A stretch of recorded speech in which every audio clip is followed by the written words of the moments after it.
Hello and welcome to a special interview for The Wire supported by Glenlivet Books.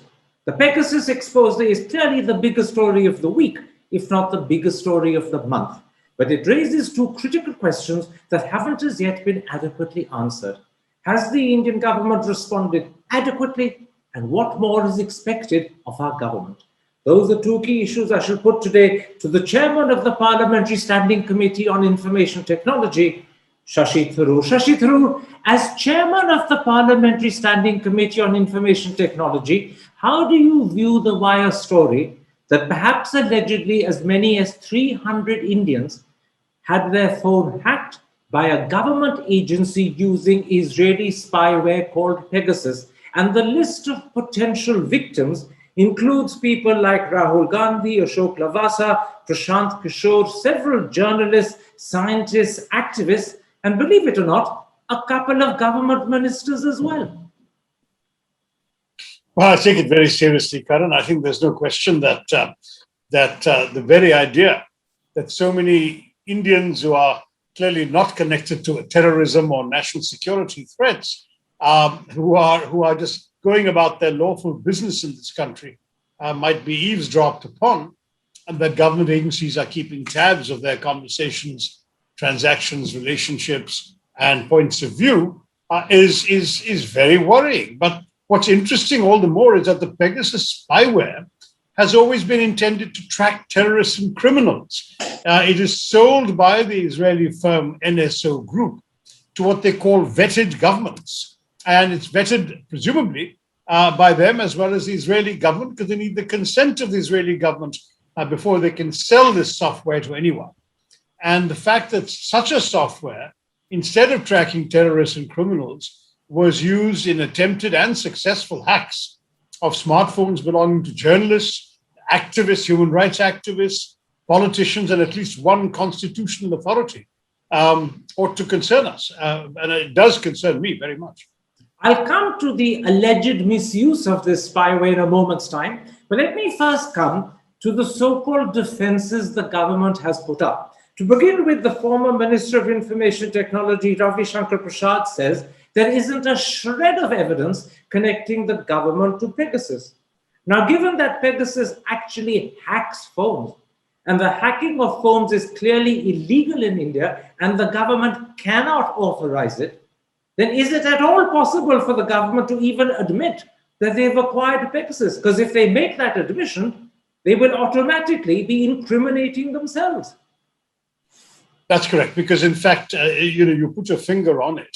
There is in our country, under the law, legal interception possible. That is, that governments do have the right, particularly to prevent crimes, track terrorists, and so on. They do have the right, with a proper procedure, to intercept communications under the Telegraph Act of 1885 and the IT Act of 2000. But there are specific purposes that have been spelled out. I mentioned crime. There's also the elements of national security, national sovereignty, threats to the security of the state or to friendly relations with other states, and so on. Those are the exceptions that are permitted. And the Home Secretary has to approve it. It then goes to review committee in 2 months. The review committee has to approve it, and it can't go on beyond 6 months. That's the procedure under the law. Hacking is specifically illegal because under Section 5 of the Information Technology Act and Section 69, you can intercept communications that are in course. But if you look at the IT Act specifically, because hacking didn't exist when the Telegraph Act was written, if you look at the IT Act, it says very clearly that under sections, I think, 43 and 66, if you read them together, they prohibit unauthorized access to a computer device, computer resource, or computer network, and they even specify specific fines, 3 years of imprisonment or a fine of up to 5 lakh rupees or both. So taking control of other people's devices or hacking them through spyware or malware is clearly a gross violation of the law, and also further of the right to privacy that the Supreme Court recognized in the famous Puttaswamy case. If every one of us has the right to privacy, then we start off with the presumption that the government of the day will respect our privacy unless there's very good reason linked to national security and all those other reasons I mentioned to violate our privacy for good and sufficient cause. Absolutely. What we have seen in the reports you mentioned appear to be nothing to do with national interest, but rather to do with the political targeting by the ruling party, if indeed they have done so. Since they've denied it, I don't want to imply that they're lying, but if they have done this, it would be a complete violation of the law, and I might add of the ethics of the fact that this is taxpayers' money that has been spent and not the ruling party's own money. Stop you there? Because the important point is that given what you've explained, and given the fact that Section 43 read with Section 66 of the Income Tax Act, Information Technology Act, make it absolutely crystal clear that you cannot hack a phone. This means that Ravi Shankar Prasad's defense that the government has no connection with Pegasus, there is no shred of evidence to link the two together, doesn't hold water. Because he simply couldn't have admitted that the government has acquired Pegasus, because if he had done so, he would have incriminated himself. So that's one defense we can put out of the way. It simply doesn't hold credibility. Would you agree? Yes or no? As chairman of the IT committee, I have a certain responsibility to my fellow members and to Parliament not to pronounce myself on matters that are still ongoing. But I will say that if the government has denied unauthorized surveillance, I take them at their word. But if that implies that there has been authorized surveillance, then the person who has authorized that surveillance would be guilty of having ordered an illegality. And for that reason, I would agree with you, it'll be very difficult for a government official to actually admit publicly to having authorized the purchase or deployment of the Pegasus software. Now, in fact, in total contradiction to what Ravi Shankar Prasad has told the nation, the New York Times a couple of days ago reported, and I'm now quoting the paper, that a person familiar with NSO contracts has told them that Pegasus was sold to India along with 6 other countries. Now, as you know, the New York Times is an extremely credible paper, and it has a reputation for meticulously checking what it publishes. And many people may end up feeling the New York Times is more reliable than Mr. Prasad. I'm going to ask you a question that you might find difficult as chairman of the Parliamentary Committee to answer, but nonetheless, I'll ask it. How do you respond to the New York Times saying that a person familiar with NSO contracts has told them India bought Pegasus? Well, frankly, I think that the onus would be on either NSO, the company, or the government that is reportedly acquired it to deny. I mean, the fact is that I don't believe there's been ever a straightforward answer by anybody connected to the government of India, present or former, saying, yes, we have bought it, or no, we haven't bought it. They have essentially consistently sidestepped the question. There was a debate in the Rajya Sabha 2 years ago, when a year and a half ago, late 2019, when initially, you may remember, accusations flew above the deployment of Pegasus in India against a number of activists. The Toronto Citizens Lab, which monitors a lot of these things, contacted a number of Indian citizens and told them that they had information that their phones had been compromised by Pegasus through a loophole in the WhatsApp that they were using. At this point, my own committee looked into it. The government said that they had actually sent a notice to NSO to find out about this. WhatsApp has sued NSO in the California courts. As far as I know, that's still going on. So there was a process initiated. And at that time, there was a debate in which the then IT Minister, Ravi Shankar Prasad, was asked point blank, have you bought Pegasus or not? And if you read the transcript, he never answers it. He doesn't say no, he doesn't say yes. So my answer to you would be that there is a fair presumption that the government may have bought it, but in no place on the record has it either been admitted or denied. Let me, for argument's sake, say, let's accept the government is telling the truth or suggesting the truth, because actually it's not saying anything explicitly at all. It's suggesting the truth when it suggests that there is no shred of evidence that links the government to Pegasus. The problem is, in that case, since hacking of 10 Indian phones is clearly established, It means that some other foreign government or foreign agency hacked those phones. That surely is an equally grave matter for the Indian government. So if they really believe that they haven't done it and they want us to be convinced that they are innocent, then they ought to turn around and say, as the French have done, but we will inquire into this matter because clearly some foreign agency has hacked the phones of Indian citizens. But even on that, there isn't a word from the government. Yeah, that's precisely the point that I've been making since this crisis erupted. I've been attacked by a number of anti-government people for giving the government the benefit of the doubt in its claim that it hasn't done this.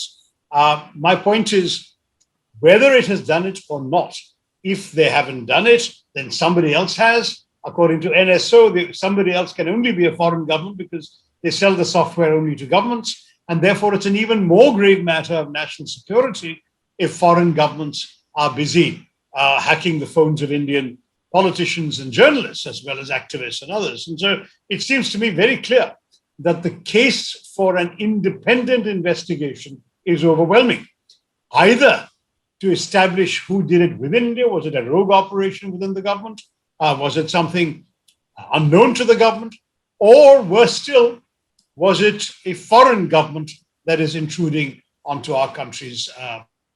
In which case, let me put it like this. If the government is reluctant to order an investigation, let me put it like this. If the government is reluctant to order an investigation, which is the obvious thing for the government to do, particularly if the presumption is that foreign agents and foreign governments have hacked the phones of Indian citizens, then that reluctance to order an investigation surely suggests that the reason they're not ordering it is they're scared it might actually reveal they are themselves responsible for the hacking.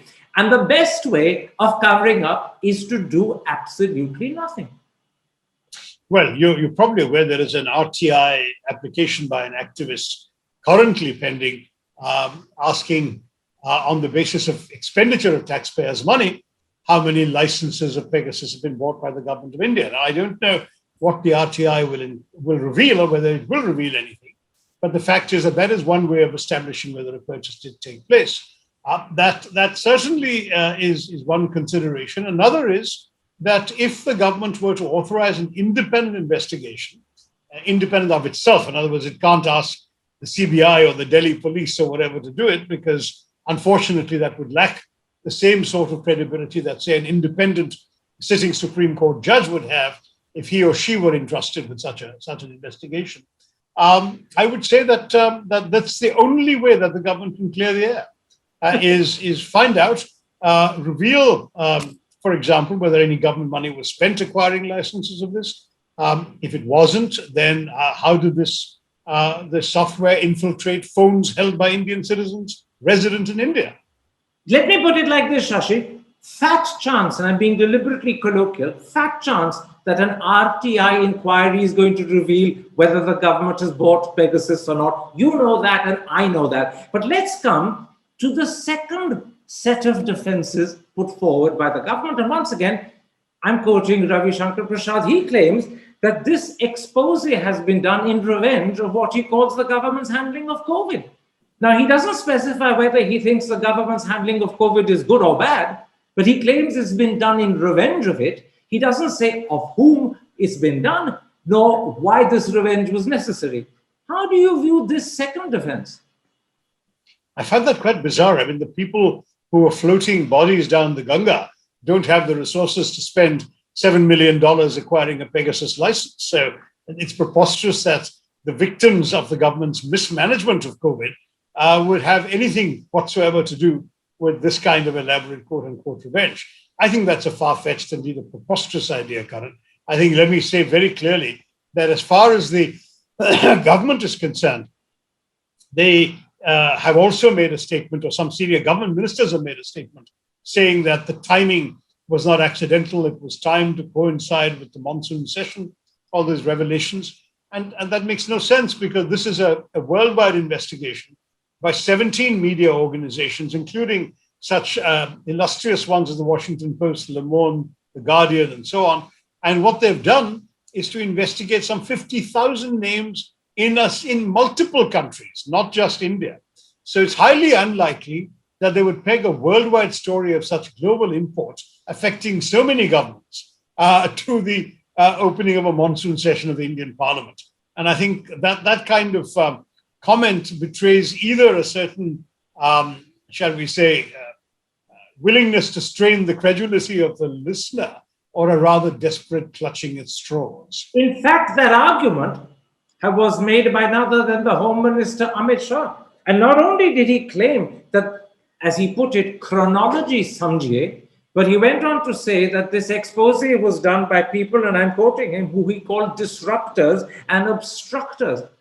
You were kind enough to say that this sort of comment is incredulous. You said it strains the credulity of the audience. Would you also say that it's nonsensical to claim that 16 media organizations will time a major scoop which involves accusations or allegations that the French president, the French prime minister, and 14 ministers' phones were hacked to coincide with the opening of the Indian Parliament's monsoon session? Isn't that nonsensical? Karan, let me use the words I use and you use the words you use. Okay, I put it as clearly as I could. I think we leave it there. But clearly, you and I have the same understanding of what exactly this particular explanation is worth. All right, you call it incredulous. I called it nonsensical. Let's stick with incredulous. Now, I didn't call it incredulous. I said it strains credulity. Wait, what? I may be incredulous, but the charge can't be incredulous. Let me not get into an English argument with you today. Well, but you can't call the charge incredulous. You can call it incredible. You can't call it incredulous. We are incredulous. Shashi, calm down. We're not talking about the English language. We're talking about a much more important issue on which you're serious. This is essential. Let's look at this issue in a different way. I'm going to ask you a simple question. If you look at the list of people who were either hacked or potentially targets, does it suggest that they would be of interest to foreign governments and foreign agencies, or is it much more likely to suggest that they're of interest to the Indian government and Indian agencies? And this is the list. It includes Rahul Gandhi and his friends, a former election commissioner, private secretaries of former chief ministers and ministers, a top virologist, a woman who accused a former Chief Justice of India of sexual harassment, and several members of her family, an election analyst, Mamata Banerjee's nephew, a director of the Bill and Melinda Gates Foundation. Do you really believe that this collection of people would be of interest to foreign governments, or are they more likely to be of interest to our own government and our own agencies? I think it's very unlikely that such a target list would have been drawn up abroad. I think it certainly suggests, and this is why this entire scandal is so worrying, is it suggests a systematic effort by a government agency or somebody acting on behalf of the government to pursue the partisan political interests of the ruling party at the expense, it would seem to me, of respecting India's laws, India's established procedures, and India's democratic political conventions. It really is, to that degree, breathtaking. Now, as you pointed out a moment ago in one of your answers, this is not the first time we've had reports that Pegasus has been hacking Indian phones. It happened in 2019. The matter at the time came to your Parliamentary Standing Committee. In fact, according to today's Hindu, the Ministry of Information Technology informed your committee that 121 Indian people's phones had been hacked through their WhatsApp applications, and this apparently included members of the Department of Atomic Energy, as well as people working for the Kundankulam nuclear plant. And yet, at the time, the government did nothing. Are you worried that this time around, unless pressured by the opposition, civil society, and the media, they may once again not respond beyond the statements that they've made?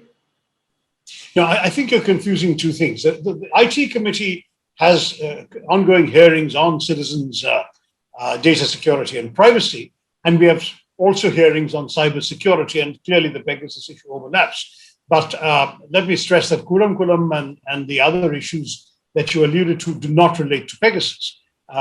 On Pegasus, however, you're right that we did call... Can I just interrupt? I'm simply quoting the story in today's Hindu. They make that connection. I assumed they were correct, and they have also spoken to you. So the suggestion is that in fact this is something you've concurred with. But if they're wrong, No. the Hindu that's wrong. No, I have certainly not gone into that sort of detail simply because in the committee, we do not discuss what goes on in the committee until after the report relating to that discussion has been submitted to Parliament. And in this particular case, the report hasn't, which is why I've had to be circumspect on some of your specific questions. That's why I also cannot tell you exactly what transpired, because that discussion is not over. What I can tell you, however, just to dispel any confusion, is that while there have been legitimate concerns under the cybersecurity agenda item of the IT committee about Kudankulam and about our nuclear scientists, they are different from the discussion on Pegasus, which was a separate discussion, and which related to a particular. Let's come back to Pegasus. Let's not get sidetracked by something that the Hindu may have confused or misreported, as you're suggesting.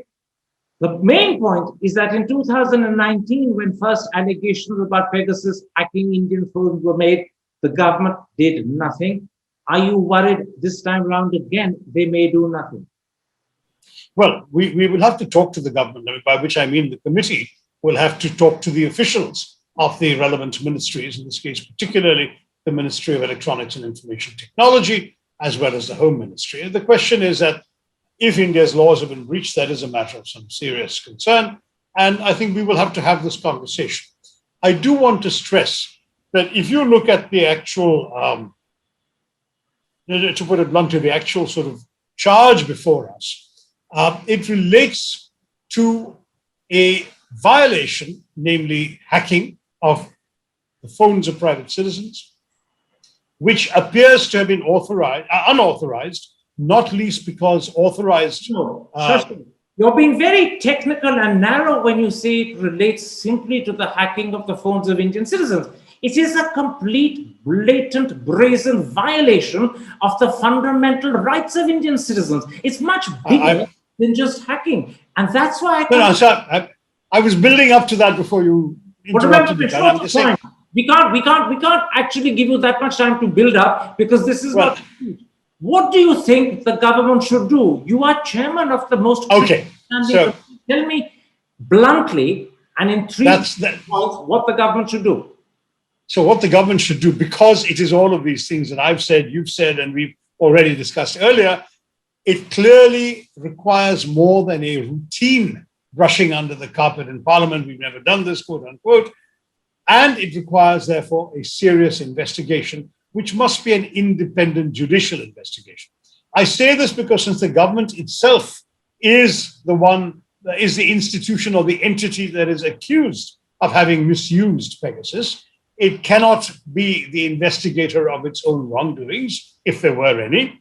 And therefore, it would also in itself benefit from an independent inquiry in which the government itself is not only not involved, but a branch of Indian governance beyond in the constitution that is beyond the executive, namely the judiciary, were to be involved. The best thing would be a sitting Supreme Court judge. We also have the Commission of Inquiry Act, under which a recently retired Supreme Court judge could be appointed to head a commission of inquiry. I believe that what is essential is that investigation have the power to summon officials and documents, to take evidence, and also have the judicial capacity to weigh the evidence and present a conclusion to the Indian people. I hear what you've said. Let me put an idea to you and see whether, as chairman of the Parliamentary Standing Committee, this is something you can either encourage the government to do, or better still, ask your company whether it's in agreement for the committee itself to do. The chief executive of NSO, Shalev Julio, has told the Washington Post he's very concerned. His company, NSO, has issued statements that say it will investigate all credible claims of misuse and take appropriate action. In fact, Julio has also told the Washington Post that 2 of their clients have had their contracts suspended for misuse. Other newspapers claim that as many as 5 have had their contracts suspended for misuse. Given that background, why can't you or your committee directly approach Julio and ask him to carry out an inquiry to reveal the full truth to the Indian people and then take action appropriately when necessary? Why can't you just take him up on what he's been stating about himself and his company. Test him. Because in our procedures, the committee will have to agree. My committee has a number of MPs who were not at all willing to have a discussion on Pegasus the first time around. The committee will have to agree to approaching NSO. Secondly, I will have to have the consent of the Speaker before a letter can be sent to an external entity. An entity abroad. So as a committee, as a formal request from the committee, it has to go through these procedures. And we certainly would look into the possibility, but I cannot speak for anyone but myself at this point. The committee has to decide and come to a formal conclusion on the matter, and we will try and do that. The logic. Can I stop you there? I want you only to speak for yourself, but you happen to be chairman of that committee.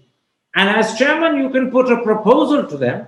And I'm asking you, will you be prepared as chairman to put this proposal to the committee that Shalev Julio should be taken up on his own words, tested, and said to, since you claim you're prepared to investigate, please investigate this. 10 Indian phones have been clearly hacked. You claim action against people who misused it in the past. Will you investigate? Will you reveal the truth? Will you take action? So obviously, I cannot tell a journalist, however senior and respected he is, Karan, something that I have yet to say inside the committee. So I will, as the Americans like to say, I will take this under advisement. All right. Let's hope that is a polite and discreet way of saying you will raise the proposal and not a way of ducking it. Remember, the form of language you use could be interpreted either way. And I'll also add, there will be many who will be listening who say to themselves, if this is clever language to skittle out of his responsibility as a Congress MP, they'll be disappointed. You can be assured, Karan, that in all these things, one is both an individual with one's own conscience and point of view, a member of a party, and indeed an elected MP from that party with its party point of view, and at the same time, the chairman of a committee with an institutional responsibility to the whole of Parliament and accountability to the Speaker of the House. Given all of that, I believe that the challenge of balancing these three identities is one that I have carried reasonably successfully through 5 years as chairman of the External Affairs Committee, and I will do my very best to ensure that I maintain those standards in this job. The important thing, frankly, is what's in the interest of the Indian public. That's why we're elected. That's why we exist. Parliament's job is to ensure that the Indian public's interest is consistently upheld beyond that of any particular political party that may or may not happen to be in the government or in the opposition today. I'm going to interrupt you at that point to say it's hard to contest that the Indian public's interest will be best upheld if, as chairman of the committee, you think it is worth your while to propose to your committee that you should directly approach NSO, challenge Mr. Julio to live up to his words and his commitments, carry out an investigation, reveal the truth, and take action. Let's hope that's what you do. We'll keep our fingers crossed. And I'll end by saying this would be a little bit of a test for you as well. Fair enough, Karan. Thank you very much. Thank you very much. Take care. Stay safe. You too.